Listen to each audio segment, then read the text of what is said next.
Brexit. You forgot England. So I've talked before about Brexit in relation to Northern Ireland and Scotland. I've briefly gone into the fact that Wales is a predominantly Labour-run country. But England, on the other hand, as a unified country, has some strange politics going on with it right now. Take your mind back to this summer. England were doing well at the World Cup, nothing was happening with Brexit, the royals were getting married, and Trump was coming to visit.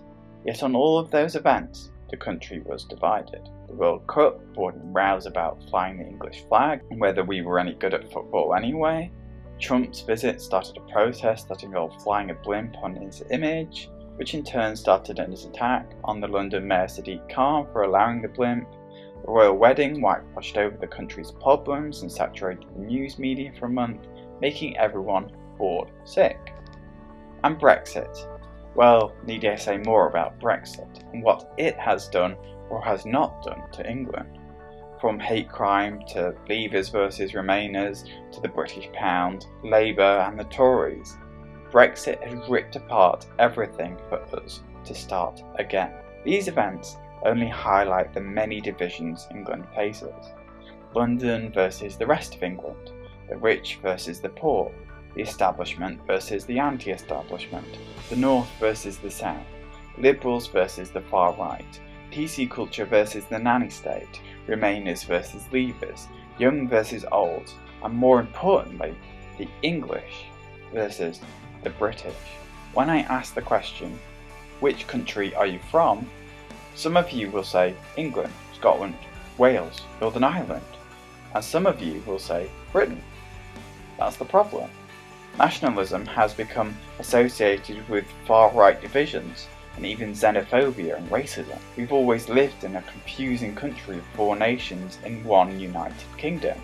A country more remembered internationally for its comedy and history than its present. The Welsh, Northern Irish and Scottish have their own governments, but the English don't. They just get the British government.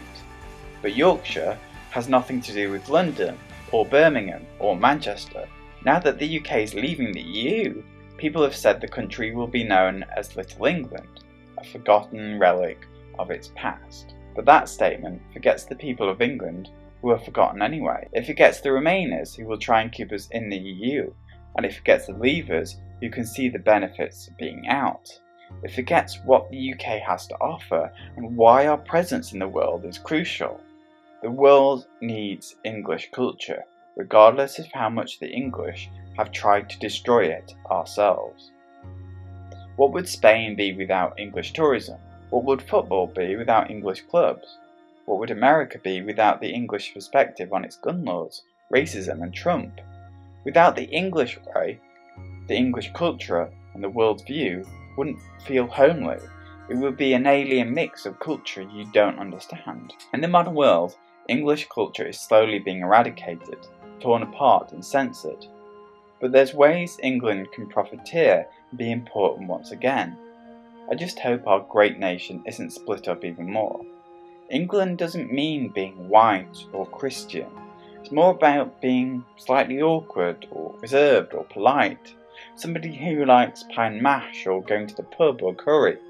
Most importantly, being English means being welcoming.